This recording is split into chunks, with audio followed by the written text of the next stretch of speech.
South India shopping mall the wedding mantra సరికొత్త wedding collection south India shopping mall. అందరికీ నమస్కారం. నేను Swaroopa Potlapalli. Welcome to Suman TV. Top singer Mangli birthday party వివాదానికి దారితీసింది. పోలీసులు సడన్ గా రైడ్స్ చేయడంతో ఆ పార్టీలో గంజాయితో పాటు విదేశీ మద్యం కూడా దొరికింది. కొంతమందికి డ్రగ్స్ టెస్ట్ చేయగా పాజిటివ్ అని తేలింది. దీంతో మంగ్లీతో పాటు మరికొందరి మీద పోలీసులు కేసులు నమోదు చేశారు. ప్రస్తుతం నాతో పాటు ఎంతో మంది డ్రగ్స్ బారి నుంచి బయటపడేస్తున్న span NGO secretary Ashwin Nallari Naidu garu ఉన్నారు. ఆయనతో మాట్లాడి ఈ మంగ్లీ కేసు గురించి అనేక లేటెస్ట్ అప్డేట్స్ తెలుసుకుందాం. సరే, నమస్తే. నమస్కారం మేడం. మీరు కూడా ఫాలో అవుతూ ఉండొచ్చు కదా, టాప్ సింగర్ మంగ్లీకి సంబంధించి డ్రగ్స్ కేసు చాలా పెద్ద ఇష్యూగా మారిపోయింది. మనమందరం కూడా వింటూనే ఉంటాము. అసలు ఆవిడ వాయిస్ ఎంత బాగుంటుందో, భక్తి పాటలు ఎంత చక్కగా పాడతారు, సినిమా పాటలు ఎంత బాగా పాడతారు. పెద్ద పెద్ద సెలబ్రిటీస్ ఈవెంట్స్ కావచ్చు, పొలిటికల్ ఈవెంట్స్ లో కూడా తన పాట ఖచ్చితంగా ఉంటుంది. అలాంటి ఆమె బర్త్డే పార్టీలో డ్రగ్స్ దొరకడం, ఇంకొంతమంది డ్రగ్స్ సేవించినట్టుగా కూడా తేలడం అనే దాన్ని మనం ఇప్పుడు ఎలా చూడాలంటారు? ఇక్కడ ఫస్ట్ ఇంపార్టెంట్ ఏంటంటే, ఈ డ్రగ్స్ అనేది చాలా నార్మల్ చేస్తున్నారు అందరూ. అది చాలా డేంజరస్ సిచ్యువేషన్ అండి. ఇది చాలా బాధాకరమైన విషయం. ఇక్కడ మనం తెలుసుకోవాల్సింది అంటే, పేరెంట్స్ కానీ కాలేజెస్, స్కూల్స్ వీళ్ళందరూ కూడా సెలబ్రిటీస్ని ఫాలో అవుతారు. దాంట్లో ఇన్స్టాగ్రామ్లో, ఫేస్బుక్లో అన్నిట్లో కూడా వాళ్ళు చేసిందే వీళ్ళు చేస్తుంటారు, యువత అంతా కూడా. కాకపోతే ఇక్కడ మనం తెలుసుకోవాల్సింది ఏంటి, ఈ డ్రగ్స్ అనేది వన్ వే ట్రాఫిక్. దానికి సెకండ్ రూట్, బ్యాక్ రూట్ ఉండదు. అందుకే పేరెంట్స్ కానీ స్కూల్ టీచర్స్ వాళ్ళందరూ కూడా జాగ్రత్త పడాలి. ఎందుకంటే ఇవన్నీ ఫాలో అవుతూ ఇప్పుడు ఈ కేసు ఏ మలుపు తిరుగుతుందో మనకు తెలియదు. ఎవరో సేవించారు వాళ్ళ కింద ఇప్పుడు ఎన్డీపీఎస్ యాక్ట్ అని ఉంటుందండి. దాన్ని ఎట్లయినా పెడతారు ఇప్పుడు. దాని తర్వాత మన తెలంగాణ నార్కోటిక్స్ బ్యూరో కూడా ఉన్నారు, సందీప్ షాండిలియా సార్, వాళ్ళ టీం అందరు కూడా చాలా కృషిస్తున్నారు. They are doing extraordinary job. ఇక్కడ ఒక వన్ పర్సన్ మనం specially we should appreciate is honourable CM Revanth Reddy garu. ఎందుకంటే ఆయన ఉక్కు పాదంతో తొక్కుతున్నారండి డ్రగ్స్ విషయంలో. ఆయన అసలు నో కాంప్రమైజ్ అంటున్నారు. కాబట్టి ఇక్కడ మనం తెలుసుకోవాల్సింది ఏంటంటే, లా ఎన్ఫోర్స్మెంట్ ఎంత చేసినా కానీ మనం చేయాల్సిన ఇంపార్టెంట్ ఈస్ మన పిల్లల్ని మనం జాగ్రత్తగా చూస్తున్నామా, చెక్ చేస్తున్నామా లేదా. ఎందుకంటే ఈ సెలబ్రిటీస్ వస్తారు, వాళ్ళ పైసలు వాళ్ళు చేసుకొని వెళ్ళిపోతారు. సో ఇవన్నీ కూడా ఏమవుతుందంటే, మానసిక బాధని తట్టుకోలేకుండా వీళ్ళందరూ డ్రగ్స్ రూట్లోకి వెళ్తున్నారు. వాళ్ళు ఎందుకు వెళ్తున్నారు, ఎట్లా వెళ్తున్నారు, పిల్లలు కానీ, యువత కానీ, యంగ్స్టర్స్, పెద్దవాళ్ళు కూడా చాలా మంది ఉన్నారు. రీసెంట్లీ చూసాం, ఒక డాక్టర్ కూడా, ఒక ఫేమస్ హాస్పిటల్ డాక్టర్ కూడా, ఆమె కూడా మొత్తం more than 1 crore worth of drugs she has purchased. So అవన్నీ కూడా మనం అర్థం చేసుకోవాల్సింది ఏంటో, ఒక ఎంపతి అంటామండి, సింపతి కాదు, ఎంపతి తోటి అర్థం చేసుకోవాలి. దీంట్లో ఫస్ట్ టైమర్స్ కొంతమంది ఉంటారు, దాని తర్వాత ఒకళ్ళైతే నో రిటర్న్ కేసెస్ ఉంటారు. ఒక వెరీ రేర్ కేసు అనేది ఏంటంటే, ఒక సంజయ్ దత్ లాంటిది. మన సినిమా హీరో సునీల్ దత్ గారి కొడుకు సంజయ్ దత్, ఆయన he has gone to the highest extreme of drugs. అందుకే బాంబేలో కూడా ఆయనకి డ్రగ్స్ అంబాసిడర్ గా చేసి పెట్టారు. అండ్ ఆయననే చెప్తాడు, నా అదృష్టం బాగుంది, మా పేరెంట్స్ ఇచ్చిన జీన్స్ బాగుంది కాబట్టి నేను బయటపడ్డాను, లేకపోతే లేదు అని. అందుకే ఇక్కడ డ్రగ్స్ అనేది చాలా డేంజరస్. దాంట్లో ఈ గంజాయి ఎక్కడ పడితే అక్కడ దొరుకుతుంది, ఏ పాన్ డబ్బాలో దొరుకుతుంది. మనం కూడా చూసాం రీసెంట్ గా, చాక్లెట్స్ లో ఎక్కడ పడితే చిన్న పిల్లలు గవర్నమెంట్ స్కూల్స్ దగ్గర, బస్తీస్ లో, స్లమ్స్ లో ఇవన్నీ చేస్తున్నారు. మనం చూస్తూనే ఉన్నాం కదా, ఏదైనా సెలబ్రిటీ ఈవెంట్ అయినప్పుడు మాత్రమే ఈ డ్రగ్స్ మీద సీరియస్ గా న్యూస్ అనేది నడుస్తుంది. జనం, పోలీసులు అందరూ అలర్ట్ అవుతున్నారు. అయితే ఇది చాప కింద నీరులాగా వ్యాపిస్తోంది. ఇంతకుముందు పబ్స్, క్లబ్స్ లాంటి చోట దొరికేవి, ఆ తర్వాత ఊరవతల ఉన్న ఫామ్ హౌస్ కి కూడా ఇప్పుడు ఈ డ్రగ్స్ అనేవి పార్టీలు కూడా పాకిపోయాయి. చేవెళ్లలోని త్రిపుర రిసార్ట్స్ లో ఈ పార్టీ జరిగినట్టుగా తెలుస్తోంది. అయితే ఇప్పుడు అందరిలో అవేర్నెస్ తీసుకురావడానికి ఇంకా ఎలాంటి కార్యక్రమాలు చేపడితే మంచిదంటారు? అది మోస్ట్ ఇంపార్టెంట్ ఏంటంటే, ప్రతి ఒక్క పేరెంట్స్ అట్లీస్ట్ వారానికి ఒక్కసారైనా వాళ్ళ పిల్లల బ్యాగ్స్ చెక్ చేయాలి. అది మ్యాండేటరీ. అది చేయకపోతే అయిపోయింది. ఒకసారి ఇక్కడ గవర్నమెంట్ స్కూల్స్ కూడా మేము చేసాం, అన్ని ఎత్తుకితే గాంజా ప్యాకెట్స్ దొరికినాయి పిల్లల చోట్ల, అది కూడా అమ్మాయి బ్యాగ్స్ లో. అండ్ ఇంకొకటి చాలా ఇంపార్టెంట్ గుర్తు పెట్టుకోవాల్సి, మీ ఇంట్లో మీ పిల్లలు కానీ ఎవరైనా ఊరికే గోవా పోతున్నారు అనుకోండి, that is also one sine of drug addiction. Goa తప్ప వేరే ప్లేసెస్ లేవా? ఎందుకు వెళ్తున్నారు ఊరికి? మాట్లాడితే నేను గోవా పోతున్నా, నేను గోవాలో ఉంటున్నా. అది Goa is known as a place where drugs are sold rampantly. అక్కడ పాపం గోవా అడ్మినిస్ట్రేషన్ వాళ్ళు కూడా తలకాయ పట్టుకుంటున్నారు, ఏం చేయాలో తెలియదు. ఇదంతా ఫారెన్ పెడ్లర్స్. ఇప్పుడు మనం డైలీ న్యూస్ లో చూస్తున్నాం, ఈ నైజీరియన్ పెడ్లర్స్ వస్తున్నారు. ఈ నైజీరియన్స్ ఎందుకు రావాలండి ఇక్కడ మన దేశంలో? మన జనాభా ఏం తక్కువ ఉందా? సినీ స్టార్స్ కావచ్చు, సెలబ్రిటీస్ ని సామాన్య జనం ఒక ఇన్స్పిరేషన్ గా తీసుకుంటారు, వాళ్ళని ఫాలో అవుతూ ఉంటారు. వాళ్ళు ఏ క్రీమ్ వాడినా ఆ క్రీమ్ వాడాలని, వాళ్ళలా అందంగా ఉండాలని, హెల్దీ డ్రింక్స్, ప్రోటీన్ డ్రింక్స్ లాంటివి తాగాలని ఫాలో అవుతుంటారు. ఇప్పుడు మనం మంగ్లీ విషయానికి వచ్చినప్పుడు ఆమెకి ఎంతో మంది ఫ్యాన్స్ ఉంటారు కదా! ఇప్పుడు ఈ డ్రగ్స్ కేసులో ఆమె దొరికింది. ఇంతకుముందు కూడా ఇలా సెలబ్రిటీస్ ఇలాంటి కేసుల్లో దొరికారు. కానీ ఆ తర్వాత కేసులన్నీ ఏమైపోయినాయి అనేది కూడా ఎవరికీ తెలియట్లేదు. మంగ్లీ కేసు విషయంలో ఎలా స్ట్రిక్ట్‌గా ప్రభుత్వం కానీ, పోలీసులు ముందుకెళ్తే మంచిదంటారు? 100% madam. Mangli case should be example for everybody. అది కాకపోతే నన్నడిగితే పాత కేసులు కూడా తీయాలి అన్నీ. విచారించాలి. ఎవరెవరు ఉన్నారో వాళ్ళని అరెస్ట్ చేయాలి. వాళ్ళతో కూర్చోబెట్టి ఎక్స్‌ప్లనేషన్ ఇవ్వాలి. ఇప్పుడు రీసెంట్‌గా కూడా చూడండి, మన రేవంత్ రెడ్డి గారు ఏమన్నారు? ఏ సినిమా రిలీజ్ అవ్వకముందు ఆ సినిమా హీరోనో, హీరోయిన్ ముందుకొచ్చి చెప్పాలి డ్రగ్స్ తీసుకోకూడదని. ఒక చిరంజీవి గారు తప్ప ఎవరు చేయలేదు. ఇప్పుడు ఏ సినిమా థియేటర్‌కెళ్ళి మీరు చూడండి. ఇప్పుడు అన్ని పెద్ద పెద్ద సినిమాలు రిలీజ్ అయితున్నాయి గదా! ఏ సినిమా థియేటర్‌లో హీరో వచ్చి చెప్తున్నాడు చెప్పండి? డ్రగ్స్ తీసుకోకూడదు. నేనెళ్ళానండి. Recently 3, 4 cinema English cinema, Hindi సినిమాస్‌కెళ్ళాను నేను. చూస్తే ఎక్కడ కూడా ఐ వాస్ వెయిటింగ్. అరే ఎక్కడొస్తదా ప్రతి హీరో వచ్చి చెప్తాడా లేదా మెసేజ్? ఏది లేదు. ఎవడు పట్టించుకోవటం లేదు. సీఎం గారి మెసేజ్ ఈ సినిమా ఇండస్ట్రీ అసలు పట్టించుకోవట్లేదు లేదు. మరి దాని మీద ఏం యాక్షన్ తీసుకుంటున్నాం మనం?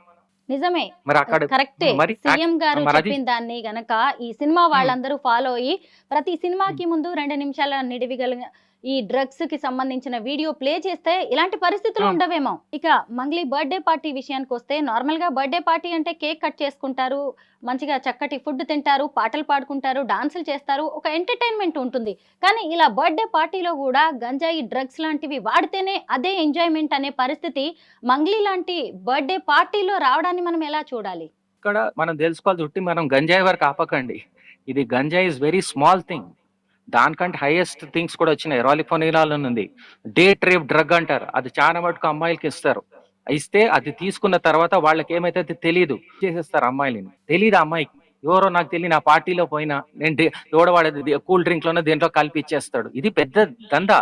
అది మనం ఈ అందరికి చెప్పాలి. ప్రతి ఒక్క అమ్మాయికి చెప్పాలి. అమ్మాయికే కాదు అబ్బాయిలు కూడా చెప్పాలి. కాబట్టి ఇక్కడ చెప్పాల్సిన విషయం ఏంటంటే ఈ అమ్మాయిలందరూ జాగ్రత్త పడాలి. ఎక్కడ ఏ పార్టీకైనా ఎల్లు తల్లి నువ్వు, కాకపోతే నీ మొబైల్ ఫోన్ ఆన్ చేసి పెట్టుకో. నా అమ్మ నాన్నకు తెలియాలి ఎక్కడైతుంది ఏమైతుందని. దాని తర్వాత ఎవరైనా కూల్ డ్రింక్ ఇచ్చినా, ఏ డ్రింక్ ఇచ్చినా, లేదు మా క్లోజ్ ఫ్రెండ్ వాళ్ళ అన్నయ్యనే ఇచ్చాడు, ఎవడిచ్చినా డ్రింక్ తీసుకోకూడదు. అది కూల్ డ్రింక్ ఉండని, కొబ్బరి నీళ్ళు ఉండని, నీ డ్రింక్ నువ్వే ఓపెన్ చేసి తాగు. కోకా కోలానో థమ్స్ అప్ ఏదో ఒకటి. నువ్వు వాష్రూమ్ వెళ్తే కూడా నీ డ్రింక్ పట్టుకొని వెళ్ళు. అక్కడ ఎప్పుడైతే వెళ్తారో వీళ్ళ అమ్మాయిలకి తెలియకుండా దాంట్లో కలిపేస్తారు ఈ డేట్ రేప్ డ్రగ్ అనేది. ఇది అమ్మాయిలందరూ జాగ్రత్త పడాలి. మీరు కూడా లేడీ కాబట్టి మీకు తెలిసిన సొసైటీలో ఒక రోజుకి ఒక 5 మందికి చెప్పండి. ఆ 5 మంది ఇంకొక 5 మందికి చెప్పమని చెప్పండి. డ్రగ్ అనే దాన్ని చాలా కాలంగా వాడుతున్నారు. చాలా మంది ఆడపిల్లలు వీటికి బలైపోయిన వాళ్ళు ఉన్నారు. అయితే ఇదంతా ఒక హై ప్రొఫైల్ సొసైటీలో జరుగుతూ ఉండడం వల్ల వీటి మీద పెద్దగా జనానికి కూడా అవేర్నెస్ ఉండట్లేదు. కాకపోతే ఇప్పుడు మిడిల్ క్లాస్ కూడా ఈ డ్రగ్స్ తీసుకోవడం, పబ్స్ కి, రిసార్ట్స్ కి, ఫామ్ హౌసెస్ కి వెళ్లి పార్టీల్లో ఎంజాయ్ చేయడం అనేది చాలా కామన్ గా మారిపోతుంది. ఈ రోజు మనం టాపిక్ మంగ్లీ గురించి కాబట్టే ఇప్పుడు వాళ్ళ దగ్గర డ్రగ్స్ అనేది వాడారు. కానీ అక్కడికి వచ్చిన ఆ పార్టీలో ఇంకెంతమంది అమ్మాయిలు కావచ్చు, ఎవరెవరు తీసుకోవచ్చు, ఎలా బలైపోతూ ఉంటారు. సెలబ్రిటీస్ కి కనీస సామాజిక బాధ్యత ఉండాలి కదా. ఉంటదండి. సెలబ్రిటీస్ కంపల్సరీ వాళ్ళ ఫ్యాన్స్ తో ఒట్టి అందరు సమాజంలో లేకపోయినా పర్వాలేదు. అట్లీస్ట్ వాళ్ళ ఫ్యాన్స్ తో ఉన్న వాళ్ళకు ఉండాలి కదా రెస్పాన్సిబిలిటీ. అరే నా ఫ్యాన్స్ చెడిపోకూడదు అనేసి. ఇప్పుడు మీరు ప్రతి ఒక్క లాస్ట్ ఒక 10 సినిమాలు తీసుకోండి మేడం తెలుగు సినిమాల్లో. ప్రతి ఒక్క హీరో సిగరెట్ తాగుతూనే ఉన్నాడు కదా. ఫస్ట్ ఆ సిగరెట్ తాగుతూ పోస్టర్స్ మీద, దాని మీద, అన్నిటి మీద అదే చూపెడుతున్నారు కదా. మరి యువతకి ఏం ఇంప్రెషన్ వస్తుంది చెప్పండి? అరే మా హీరో తాగుతున్నాడు, మా సూపర్ స్టార్ తాగుతున్నాడు కాబట్టి నేను తాగుతా. ఏం లేదురా చాడు. ఒక్కసారి అది అలవాటు అవ్వడం స్టార్ట్ అయితే వాడు ఏమంటాడు, అరే వాడే తాగుతున్నాడు నువ్వు తాగవా? ఇదేం లేదురా, చాలా సింపుల్, ట్రై చేయి. ఇప్పుడు యువత అందరూ ప్రెషర్ లో ఉంటారండి. ఎంట్రన్స్ ఎగ్జామ్స్, జాబ్స్ ఇవన్నీ టెస్ట్ లో ఉంటారు. వాళ్ళకి ప్రెషర్ సిచ్యువేషన్ ఏమైతుంది, రిలీఫ్ కావాలి. రిలీఫ్ అనేది ఎక్కడి నుంచి వస్తుంది? ఈ డ్రగ్ తీసుకుంటూ వస్తుంటది వాళ్ళకి. ఒక్కసారి అలవాటు అయిందంటే ఫినిష్. అది 1 వే ట్రాఫిక్ అనమాట. దాంతో బయటపడడం కష్టం. అందుకే పిల్లలందరూ ఏం చెప్పాలంటే నాన్న, పేరెంట్స్ ఎస్పెషల్లీ ఎవరైతే చూస్తున్నారో, మన సుమన్ టీవీ ప్రేక్షకులు పేరెంట్స్ ఎవరైతే చూస్తున్నారో, టీచర్స్ కానీ లెక్చరర్స్ కానీ ప్రేమతోటి వాళ్ళని చెప్పండి. నాన్న ఏమైనా ఉంటే చెప్పు, మనం దగ్గర తీసుకొని చెప్పండి. రీహాబిలిటేషన్ అంటాం. అందుకే ఇక్కడ చాలా ఇంపార్టెంట్ అంటే మన తెలంగాణ నార్కోటిక్స్ బ్యూరో కూడా స్టార్ట్ చేసింది. ఇంతకుముందు ఆల్కహాలిక్స్ అనానిమస్ ఉంటుండే, ఇప్పుడు నార్కోటిక్స్ అనానిమస్ అని ఉంది. అడిక్ట్ అయిన వాళ్ళు కూడా బయట పడవచ్చు. దానికి ఒక గ్రూప్ ఉన్నది సెపరేట్ గా. మనం you have to contact Telangana TG NAB. వాళ్ళకి అన్ని ఇస్తారు. 1908 ఇస్ ద నంబర్ అండి. ఎవరికైనా సరే మీరు మాట్లాడదలుచుకోలేదు సుమన్ టీవీ తోటి కానీ అశ్విన్ కుమార్ తోటి స్వరూప మేడం తోటి 1908 అనే నంబర్ ఫ్లాష్ చేయండి.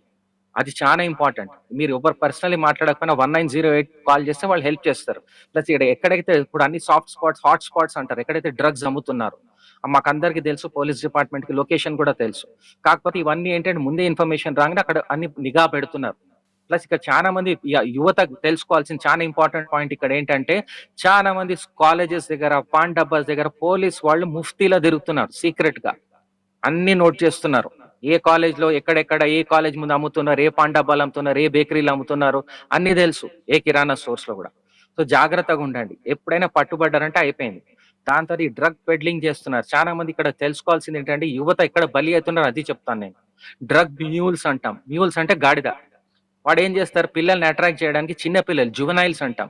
ఎవరైతే 18 ఇయర్స్ కంటే కింద ఉంటారో వాళ్ళని తీసుకొచ్చి, అరే నువ్వు ఇక్కడ నుంచి వెళ్ళరా, నువ్వు ఎక్కడున్నావు, నువ్వు అచ్చా బంజారాయిల్స్ ఉన్నావు, ఒక పంజ నువ్వు ఇక్కడ నుంచి పంజగుట్టకు పోయి ఈ బ్యాగ్ ఇచ్చేసరా, ఆ బ్యాగ్ లో అంతా డ్రగ్స్ ఉంటుంది. వాడు పిల్లోడే తెలియదు.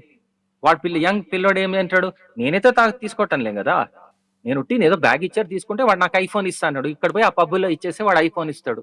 పిల్లలు అట్రాక్ట్ అయిపోతుంది. ఇవాళ ఐఫోన్ కోసం ఏం చేయట్లేదండి. అంత మెటీరియలిస్టిక్ సొసైటీ అయిపోయింది మనది. వాల్యూస్ ఏం చెప్తున్నారు పేరెంట్స్? ఏమన్నా పిల్లలకి వాల్యూస్ ఇస్తున్నారా? చందమామ కథలు చెప్తున్నారా? తాతయ్య కథలు చెప్తున్నారా? ఎక్కడుంది సమాజం? సమాజం అంతా కూడా న్యూక్లియర్ అంతా. Husband wife both working, children neglected. మరి చిల్డ్రన్ కావాల్సింది ఏంటి? అటెన్షన్. అటెన్షన్ డబ్బులు ఉన్న వాళ్ళు డబ్బులు పడేస్తున్నారు. ఇక్కడ మీరేమన్నారు, ఇది హై సొసైటీ లేదండి, మిడిల్ క్లాస్ కాబట్టి అన్ని లోవర్ మిడిల్ క్లాస్ కూడా పాకిపోయింది. ఇది హై క్లాస్ లో జరగటం లేదు. డే ట్రేపింగ్ కానీ, all drugs, LSD, cocaine, you name it. ఇవన్నీ కాకుండా ఇప్పుడు ఆర్ఫన్స్ ఉంటారు, జువెనైల్స్ ఉంటారు. అక్కడ వాళ్ళు కూడా ఏం చేస్తారు, ఇన్హేలెంట్స్ అంటాం, వాసన పీల్చడం, ఓపియాయిడ్స్ అంటాం. ఇప్పుడు మన రీసెంట్లీ ఎక్కడ కుక్కట్పల్లి జగదేరి గుట్ట దగ్గర ఇంట్లో ఒకడు పండిస్తున్నాడు అండి గంజాయి. ప్లస్ ఇవన్నీ కాకుండా ఒక ఎగ్జాంపుల్ సెట్ చేయాలి. ఇప్పుడు ఈ మంగ్లీ కేసు ఏ ఉందనుకోండి, సీరియస్ గా తీసుకొని ఒక ఎగ్జాంపుల్ సెట్ చేయండి. రిసార్ట్స్ కి కానీ ఏదైనా కానీ నెక్స్ట్ టైం మంగ్లీ మేడం ని కూర్చోబెట్టి కరెక్ట్ ఇన్స్పెక్షన్ చేయండి. ఆమె నిజంగా తీసుకుందా లేదా, ఆమెకు తెలుసా చేస్తున్నారా లేదా, అవన్నీ ఇప్పుడు ఇన్వెస్టిగేషన్ లో తెలుస్తుంది. తెలిసిన తర్వాత ఆమెనే చెప్పండి, రమ్మని చెప్పండి. దయచేసి తన ఎప్పుడైనా కాన్సర్ట్స్ పెట్టినప్పుడు ఏమని తన బిగ్ సెలబ్రిటీ ఆమె చెప్పాలా, దయచేసి ఎవరు కన్స్యూమ్ చేయకండి అంటే ఎవ్రీ కాన్సర్ట్ తన మ్యూజిక్ స్టార్ట్ అవ్వక ముందు చెప్పమని చెప్పండి. అట్లీస్ట్ తన ఆ వీడియో రికార్డ్ అయితే తనకి it self will be safety కదా. డిస్క్లైమర్ అంటాం, ఆ డిస్క్లైమర్ ఇవ్వచ్చు కదా తన. దయచేసి ఎవరైతే నా పార్టీకి వచ్చారో మీరు ఎంజాయ్ చేయండి పర్వాలేదు, కానీ దయచేసి డ్రగ్స్ కి తీసుకోకండి అని చెప్పాలి. స్టార్ట్ చేసి ఆ వీడియో పెట్టమనండి. అప్పుడు she safe. Every celebrity can be safe when they start a party. వాడు ఎవడో కన్స్యూమ్ చేశాడు, ఎవడో తాగేసి వచ్చాడు, డ్రగ్స్ తీసుకొని వచ్చాడు, అప్పుడు we cannot blame the celebrity also. Totally వాళ్ళకి ఐడియా ఉందా లేదా తెలియదు, వాళ్ళే దగ్గరుండి సరఫరా చేస్తుందా తెలియదు, వాళ్ళ ఈవెంట్ మేనేజర్ సరఫరా చేస్తుందా లేదా తెలియదు. కానీ ఏం చేస్తాం, ఏం చేయడానికి ఉండదు. హుక్కా పార్లర్స్ ఉండదు. Thanks to Revanth Reddy garu, immediate best decision taken by CM Revanth Reddy garu was to ban the hookah parlours. Hookah parlours ఎందుకండి, అవసరమా? ఇవన్నీ కూడా everything is leading to mental health problems అండి. మెంటల్ హెల్త్ ప్రాబ్లమ్ దెబ్బతింటే, మానసిక బాధ స్టార్ట్ అయిందంటేనే ఒక one way route is drugs. కొంతమంది సిగరెట్ తాగొచ్చు, ఒకడు గుట్కా తింటాడు, ఒక లిక్కర్ తాగుతాడేమో. కాకపోతే ఇక్కడ అయ్యేదేంటి విషయం, డ్రగ్స్ చుట్టూ వెళ్ళిందంటే ఇంకా వన్ వే ట్రాఫిక్. అది రావడం చాలా చాలా కష్టం. ఒకసారి అడిక్ట్ చేస్తాడు, అరే మీ ఇంకా ముగ్గురు ఫ్రెండ్స్ ని పట్టుకొని రారా, నేను నీకు ఫ్రీకి ఇస్తా అంటాడు. డ్రగ్ పెడ్లింగ్ అది స్కూల్స్ లో, కాలేజెస్ లో అవుతున్నాయి. ఇవన్నీ పెద్ద పెద్ద ఇన్స్టిట్యూషన్స్ లో అవుతున్నాయి, వేరే ఇన్స్టిట్యూషన్స్ లో అవుతున్నాయి. చాలా మటుకు కార్పొరేట్ ఇన్స్టిట్యూషన్ ఎవరైతే వాళ్ళ పిల్లలు పొద్దున్న 4 o'clock వేసి రాత్రి వరకు చదువుతుంటారో వాళ్ళు మేల్కొండడానికి కోసం కూడా డ్రగ్స్ తీసుకుంటారు. వాళ్ళు కోకైన్ అవన్నీ కూడా ఒక బ్లూ కలర్ టాబ్లెట్స్ వస్తుంటాయి. ఇవన్నీ చాలా విస్తృతంగా జరుగుతుందండి. అందుకే సమాజంలో అందరూ మేల్కోవాలి. June 26th అనేది international day of drug abuse. దాన్ని ప్రతి ఒక్కరు పెట్టాలి, బ్యానర్ పెట్టాలి. మన సుమన్ టీవీలో కూడా బ్యానర్ పెట్టండి. June 26th రోజు ఒక ప్యానెల్ ప్రోగ్రామ్ కండక్ట్ చేయండి. తెలవాల ప్రతి స్కూల్ ప్రిన్సిపల్, ఎడ్యుకేటర్, ఎస్పెషల్లీ మన ఫిజికల్ ఎడ్యుకేషన్ టీచర్స్ వాళ్ళందరూ కూడా చేయాలి. ఇప్పుడు రీసెంట్లీ మేము ఎక్కడ మన ఉస్మానియా యూనివర్సిటీ సైక్లింగ్ వెలోడ్రోమ్ లో ఒలింపియన్ డాక్టర్ మ్యాక్స్వెల్ ట్రెవర్ అని ఉన్నారు, సైక్లిస్ట్ ఛాంపియన్. ఆయన he he's taken the initiative with our own company Zone Mats అనేది. వాళ్ళతోటి చేయించాము, మొత్తం యంగ్స్టర్స్ అందరికి చెప్పాం, పేరెంట్స్ అందరు ఇన్వాల్వ్ అయ్యారు. అట్లా అందరితో ఇన్వాల్వ్మెంట్ అవ్వాలంటే అవగాహన రావాలి. ఎంత అవగాహన వస్తే ఎంత పేరెంట్స్ కూడా ప్రేమతోటి వాళ్ళ పిల్లల్ని మరీ దగ్గర తీసుకోవాలి. నాన్న ఏమైనా పర్వాలేదు నాన్న, మనం చూద్దాం, డాక్టర్ని కలుద్దాం, మనం వెళ్దాం, ఒక స్వచ్ఛంద సంస్థకి వెళ్దాం, వాళ్ళు ఏం లేకపోయినా 1908 కాల్ చేద్దాం. ఇవన్నీ కాకుండా మనకి సెంట్రల్ గవర్నమెంట్ నుంచి నషా ముక్త్ అభియాన్ అనే ప్రోగ్రామ్ ఉందండి. 1446 ఇది నంబర్. అక్కడ కాల్ చేస్తే డి అడిక్షన్ సెంటర్స్ ఏమున్నాయి, ఎక్కడెక్కడ ఏమున్నాయి మొత్తం ఇన్ఫర్మేషన్ ఇస్తారు. మన తెలంగాణ స్టేట్ 1908 ఉందండి టోల్ ఫ్రీ నంబర్స్. ఇది దయచేసి ఇప్పుడు ప్రోగ్రామ్ చూసే వాళ్ళకు కూడా డిస్‌ప్లేలో పెట్టండి. చాలా హెల్ప్ అవుతుంది. 1908 ఒకటి, 1446 ఒకటి. దానికి కాల్ చేస్తే మొత్తం ఇన్ఫర్మేషన్ ఇస్తారు. డి అడిక్షన్ సెంటర్స్ ఎక్కడున్నాయి, ఏ డాక్టర్స్ ఉన్నారు, ఏ సైకాలజిస్ట్ ఉన్నారు, ఏ సైకియాట్రిస్ట్ ఉన్నారు, ఇవన్నీ తెలుసుకోవాలి. డేంజరస్ సిట్యుయేషన్‌లో ఉందండి. ఉడతా హైదరాబాద్, ఉడతా పంజాబ్ లాగా ఉడతా హైదరాబాద్ అయిపోయింది. అందరం కలిసికట్టు పని చేయకపోతే కాదు. ఇది ఒక స్వచ్ఛంద సంస్థ, ఒక టీజీ న్యాప్ తోటి కాదు. మనం అందరం కలిసికట్టుగా చేయాలి. ప్రతి ఒక్క సంస్థ, ప్రతి ఒక్క పేరెంట్ మీకెంత టైం ఉంది, వీలైతే అంత రాండి. తెలుసుకోండి. ఏం లేదండి 1908 1446 toll free number sticker. Telangana బ్యూరోకెళ్తే స్టిక్కర్స్ ఇస్తున్నారు, పోస్టర్స్ ఇస్తున్నారు. అది మీ స్కూల్‌లో, కాలేజ్‌లో, మీ ఎక్కడైతే ఆఫీస్‌లో పనిచేస్తున్నారో అక్కడ పెట్టండి. స్టిక్కర్స్ పెట్టండి. సరే మీరు డైరెక్ట్ హెల్ప్ చేయకపోయినా ఇండైరెక్ట్ హెల్ప్ అయితే చేయొచ్చు కదా! ఎవరో ఒక బాధితుడు ఉంటాడు. వాడు డ్రగ్ తీసుకున్నాడు. వాడి ఇంట్లో చెప్పుకోలేడు. బయట చెప్పుకోలేడు. ఫ్రెండ్స్‌కి చెప్పుకోలేడు. ఎక్కడైతే ఆఫీస్‌లో పని చేస్తున్నాడో అక్కడ చెప్పుకోలేడు. అట్‌లీస్ట్ వాడికి ఆ నంబర్ కనిపిస్తే వాడు ఫోన్ చేసి మాట్లాడుకుంటాడు కదా! ఇదొక రెస్పాన్సిబిలిటీ అండి. మీ టీవీ చానెల్స్‌లో అన్నిట్లో కూడా డిస్‌ప్లే చేయండి. 1908 1446 ఆ నంబర్ డిస్‌ప్లే చేస్తే we are helping the person. అది నేననేది. ఉట్టి ఆమెను సాఫ్ట్ టార్గెట్ చేయకండి. Yes she should be taken into action. ఆమెకు రెస్పాన్సిబిలిటీ తీసుకోవాలి. ఆమె స్టేట్మెంట్ తీసుకోండి. ఆమె ఏమంటుందో, ఆమెకు అవగాహన ఉందా లేదా పోలీస్ డిపార్ట్మెంట్ వెరిఫై చేస్తారండి. They will do their job. Yeah! Thank you. Span NGO ద్వారా ఎంతో మందిని డ్రగ్స్ బారి నుంచి మీరు బయటపడేస్తున్నారు. బీఫ్రెండింగ్ చేస్తూ. అలాగే ఈరోజు మా ఈ ఇంటర్వ్యూలో ఎంతోమంది పిల్లలు, తల్లిదండ్రులు, ముఖ్యంగా మంగ్లీకి అలాగే ప్రభుత్వానికి ఎన్నో సూచనలు చేసినందుకు thank you so much sir. ధన్యవాదాలు. Thank you very much.